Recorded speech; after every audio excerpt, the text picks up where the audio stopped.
going, Nimby here? Do another motovlog on the way home from work. Beauty day out today. Ah. Hey, Blaine.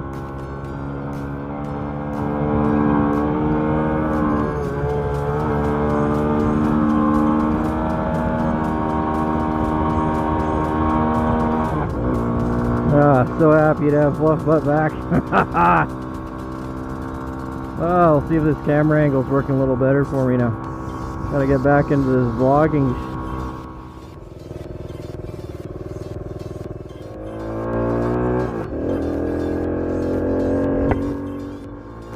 Gonna take Fluffbut out for a run in the grasslands. Not quite sure where I'm gonna go. We're just gonna go. Once we get up over the hills here, this is a beautiful grassland plateau. It is a provincial park, and I am restricted to stay on the main roads, even though a lot of people don't, but it has gotten a lot better over the years. There was much hooligan, people ripping the hillsides up, but as long as there is a marked road in this area. There's some thunderclouds out, so I'll see if we get some rain. I got all my rain gear with me, so either way I don't really care one way or the other.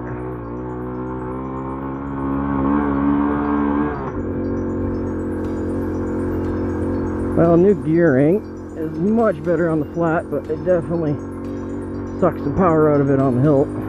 Well, that's what the low gearing is for. But it definitely has much longer legs on these flat sections. These open grassland roads are just awesome.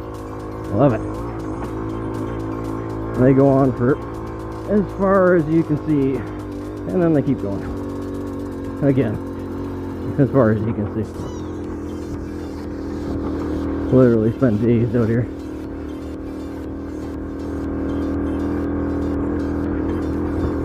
They get much smaller than this. These are the main entrance roads. So they're well used and rutted. And when it rains, this lovely hard pack turns into this slippery kind of goose poop yuck.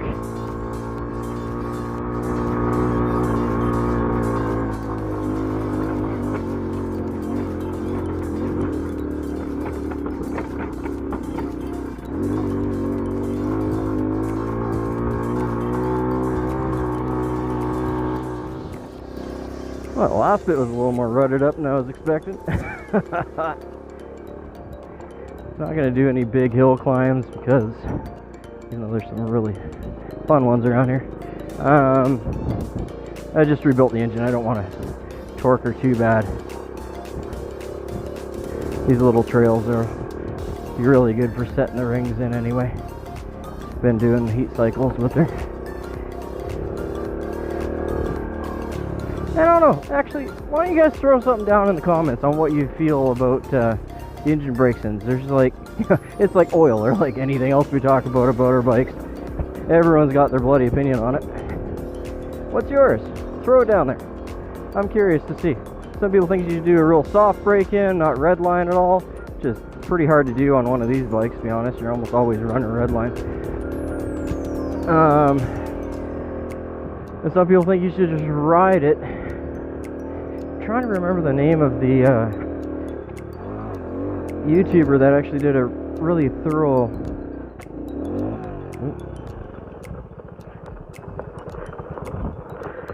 that would be neutral. I didn't count my gears correctly. Let's try that again. Shit. So I don't think I want to go up this side anyway. I want to go the other way because I want to go over the lake.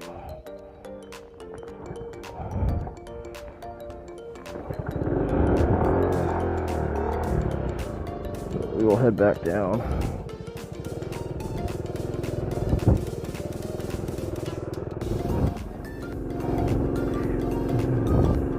It is going to take a little bit of practice for me on this new gearing. Is totally different on these hills. I can see kind of why the guy put that oversized brax sprocket. I was running a 49 tooth rear, and this is a 45, and it's a noticeable difference on this little bike. The 49 tooth rear, you could almost climb a tree on that thing in the first gear and whatnot, but even in first I power out with without any speed behind me. Not too bad, but comparably. So yeah, anyway, back to the topic at hand. Yeah, toss some comments down there. Let me know what you feel a proper engine break-in after a rebuild should be. Like I said, I've read everything from hard red line for as far as you can and seat the rings in that way faster, or 100k easy. My general idea is just to take her a little easier than I normally would for the first 100k, doing a little bit more for heat cycles, and then I'm going to basically just ride her like I normally do. I don't normally honk on her too hard, so I don't think it's going to be an issue. And I was referring to a YouTuber. I want to say it was MC Garage. I really think it was.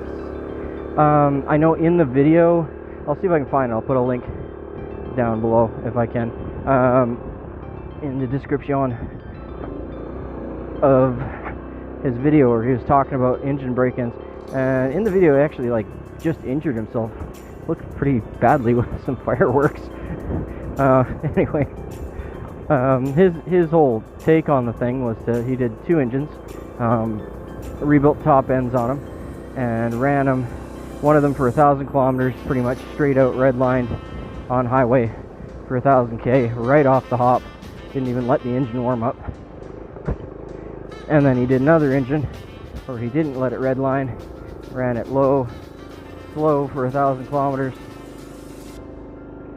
and took the two of them apart, and they inspected all the parts, and he had a third-party company, I can't remember the name of the company off the top of my head, doesn't really matter terribly much, it will be in the video if you're interested, you can check that out.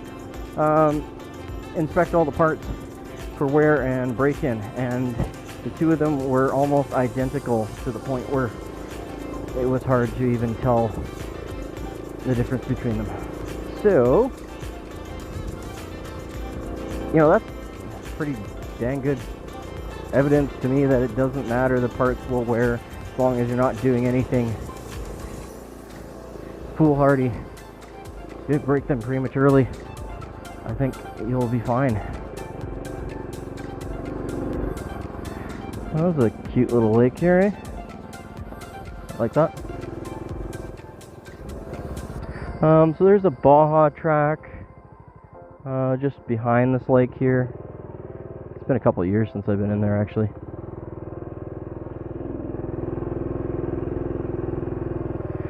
Kind of want to just get above the lake rim here into the back part of the park.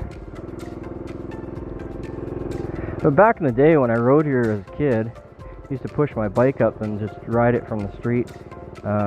Dirt bike though, that's why I had to push it.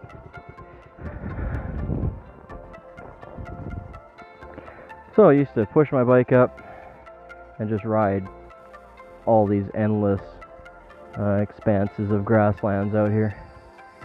It's rather pretty. If you guys are interested in seeing that Bois Park, you let me know. I'll make another trip out here. Because I just put her all back together, I don't feel like taking her over Bois jumps and that today. I can take it easy and just have some fun in the park though. But not today. Yeah, so he rebuilt these two engines and then took them apart with almost no discernible damage to either. I think which direction I really want to go here. If we go ahead, once we get up to that ridge, we can actually see fairly decently. We'll do that. This is open range land. You do have to be careful of the cows, especially the bulls. They have quite a good number of large males out here, which isn't pretty typical for range cattle. Normally only keep a handful, but for whatever reason, this rancher likes to keep a good couple dozen.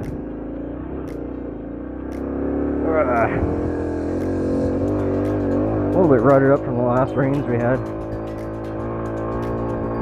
If it starts raining out here, I'm going to have to head back because, not that I'm scared of getting wet, but these roads will turn into this gross slop. It's just really, really hard to deal with. And she's handling pretty good. I'm quite actually happy with this. That last little run there was fairly steep. Anyway, you can see the saddle there. That's Prudent Pass, Wheeler Mountain on that side. There used to be a school over there. I'd like to go and do some exploring and metal detecting over that way. There used to be a huge community up in that saddle area there, about 400 to 700 people. You'd never know it. It's basically just grassland now. But yeah, this continues on. You can see all the side trails now are going to be marked off with these signs that you know, basically won't let you continue on them. You're allowed to be on these main roads. There's a number of them that snake through the grasslands, but you're not allowed to tear through like we used to when we were kids. Great place to camp if it's not going to be windy or bad weather. The wind up here, being as there's no cover, can get pretty ridiculous.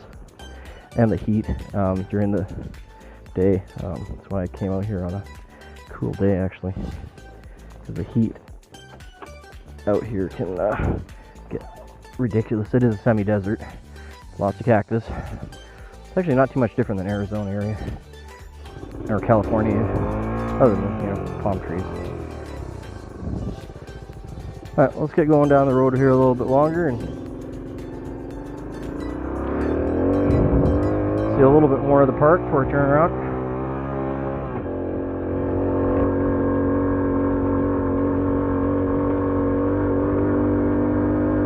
So if you guys are interested more in these kind of trail rides, let me know. There's an absolute endless amount of trails in my area. Could literally do a different trail every day and not fill up the YouTube channel.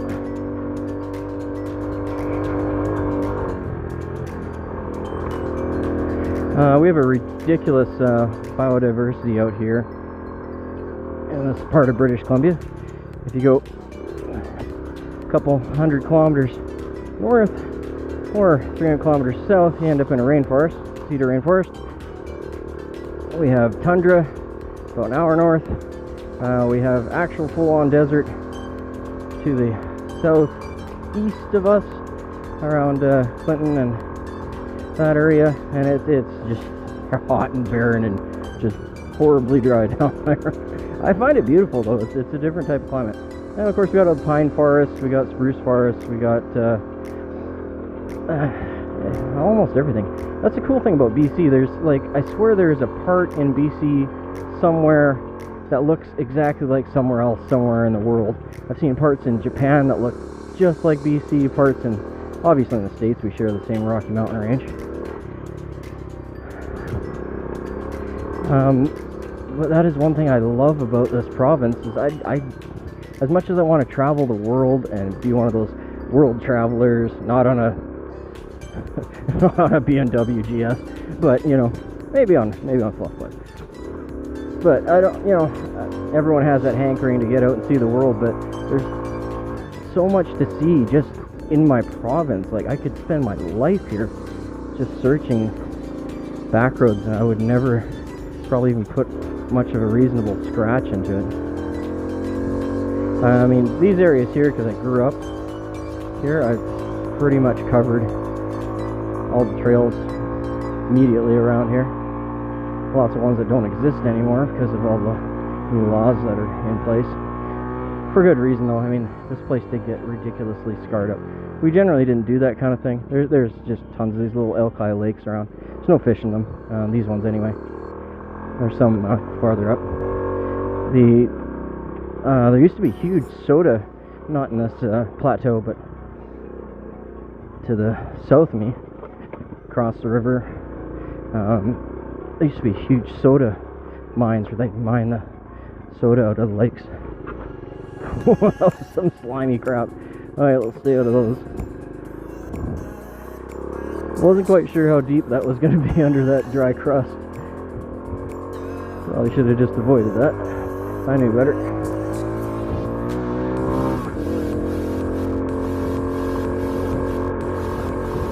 I don't see any wildlife. Bears, it's quite common out here too.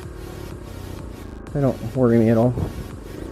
I'm more worried about the big bull cows and the bears. Bull cows can be friggin' ornery, and they're fast. Especially tick one off.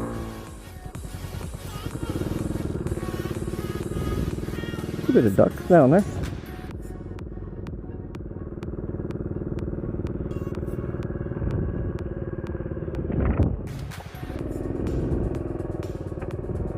Alright, we'll go a little bit farther here.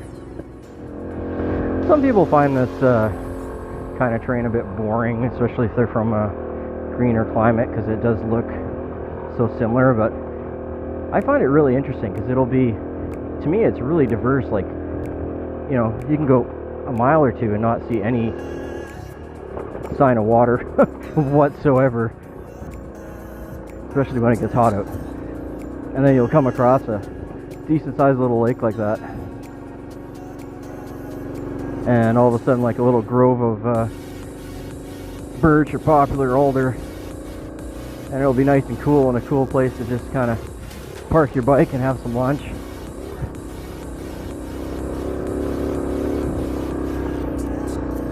I enjoy that kind of thing, like finding those little things that make an area different.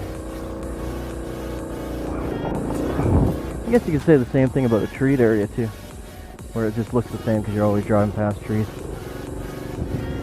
I know a lot of my friends didn't much care for riding up here once they knew all the trails because how similar all the landscapes looked. This grassland does only go to an extent though. You can kind of see the tree line in the distance. So that's why it is a protected park now, because it is a special place. The type of grass that grows here is also special. It's called bunch grass, and apparently it's the top grass that you could possibly feed a cow to get it fat and muscular. It's just the perfect amount of nutrients for a cow, and it's hardy, and it doesn't grow terribly high, and it keeps all the other weeds down, and it grows back relatively quickly for the climate. And the cows can't really trample it down as bad because of the way it grows in these little bunches. So this became cattle country. We're getting close to Long Lake. That's just to my left here. I was going to go straight off this road. Well, if I had any loose bolts, I'm sure I'll figure out which ones those were.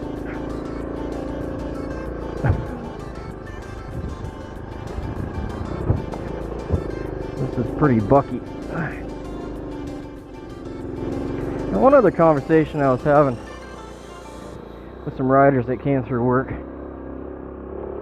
Now, one of them unfortunately had an accident on Highway 1. Totaled his Harley.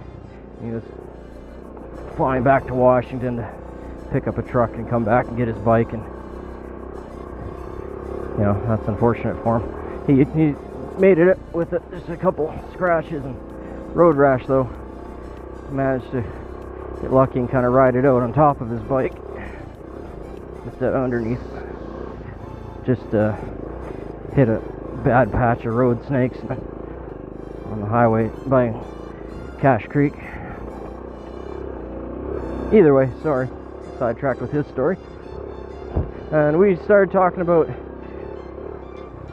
when you get older, how you make concessions, because one of the things we were talking about with him was the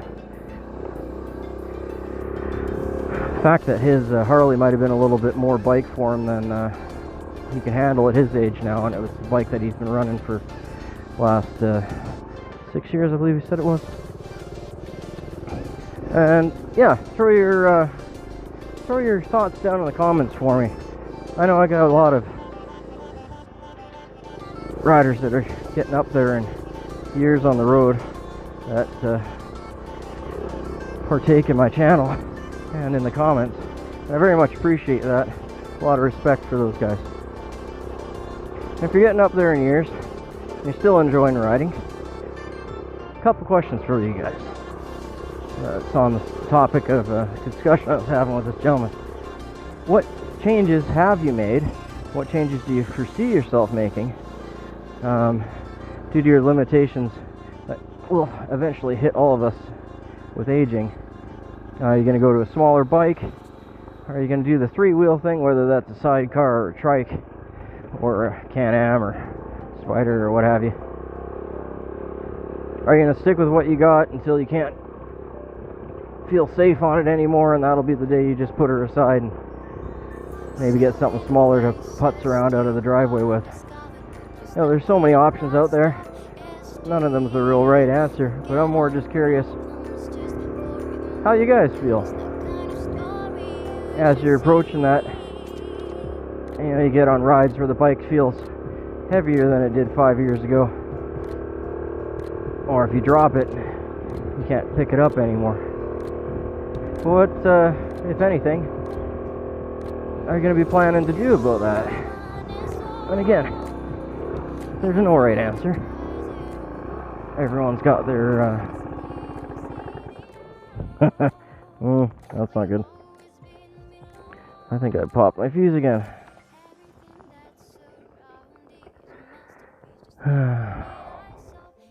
Oh, I got spares.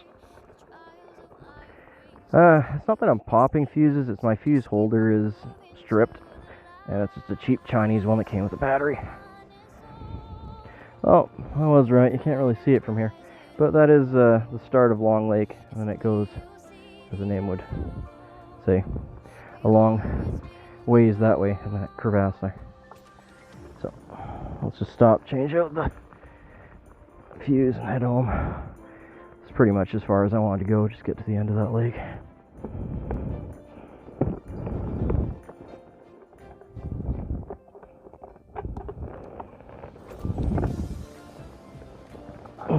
So, did the cap pop, or did I pop a fuse? I had to make a wild guess. I don't know if it's just a bad connection in this fuse holder, or the headlight bouncing around doing what my shitty headlight does. Yeah, that looks okay.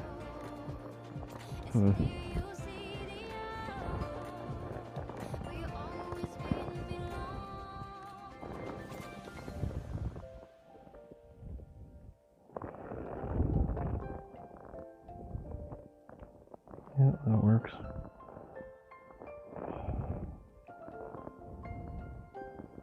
Yep, fuse is still good.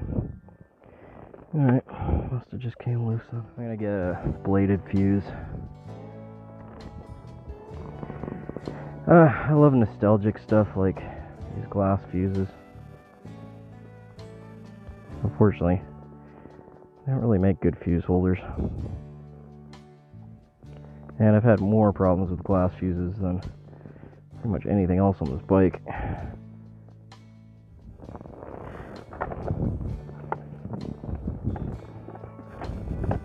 You know your bike when you can just confidently jump off of it and say that you've popped the fuse. Yeah, I guess time will tell in a few seconds here if I am right or not.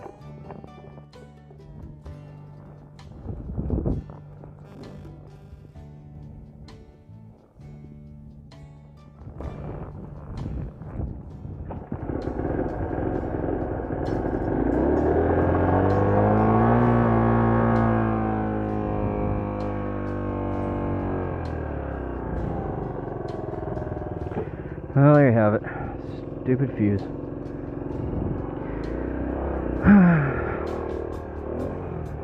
Same thing that got me here in this video on my first ride. And it's been fine since then. I thought I actually kind of had it fixed. I mean, obviously the container doesn't hold the fuse properly. But meh. Whatever's. I had to. I can easily jerry-rig something around that fuse. Not worried about it. Literally fix it with baling wire. that is not going to stop me from enjoying myself out here. Oh, see, like this is exactly what I'm talking about. Like these little tree groves here, you could be going for a good 30-40 minutes. Going off to my, see if I can do this without running into rocks. There. I mean, places like that, not only is a good place to just kind of sit and watch for wildlife, a lot of them are going to be resting in there too. But since this place gets so hot and desolate, there's really nowhere to get away from the shade other than some of these cutouts on the hills or the leeway side of the hill. You can find these little pockets of these trees, and normally, of course, being a spot where trees grow, there's water under the ground there, like a spring or something that's keeping them going. Or it's a spot where water collects, like a lower spot like that. Ugh. Pay attention.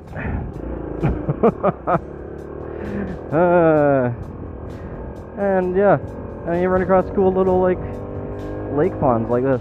So it's not so much like Arizona, where it's like pretty much the same kind of badlands for as far as the eye can see. You do run into this kind of awesome diversity. That's why they turned it into a park. And I'm glad they did. I mean, they left just enough trails for me and the kids and my family and my future kids' kids and everyone to enjoy themselves. And you can hike anywhere you want up here. Pedal bike too. Just motorized vehicles. Because of all the damage that we do with vehicles and alcohol and adrenaline and testosterone and all those things. All the stuffs.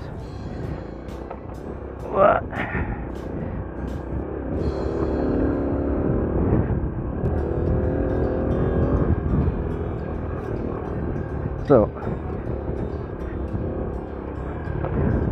what do you guys think of this place? You guys like the Bois Grasslands? So I can definitely do a lot more up around here. I quite enjoy it just because I grew up on these trails, and it just exudes nostalgia for me. There's many of these corners where I'd have to sit down and fix a flat, or oh, that was a hole. Fix a flat, or chain that's come loose, or carburetors, so dirty gasoline. We used to share each other's gas all the time. We'd actually drive up here and strap down a jerry can on someone's bike and just hide it out in the bushes up here so we could extend our rides. We'd have little stashes of gasoline. I should actually visit some of those stash places. Wonder if there's still any containers there. A lot of times we just clean out old 1 liter oil bottles and fill those up with gasoline because they're easier to carry on the bikes. And then we'd refill like a 4-liter jerry that we'd hide out here. That would be enough for us to ride for quite a while without having to go all the way back over the hill towards the city.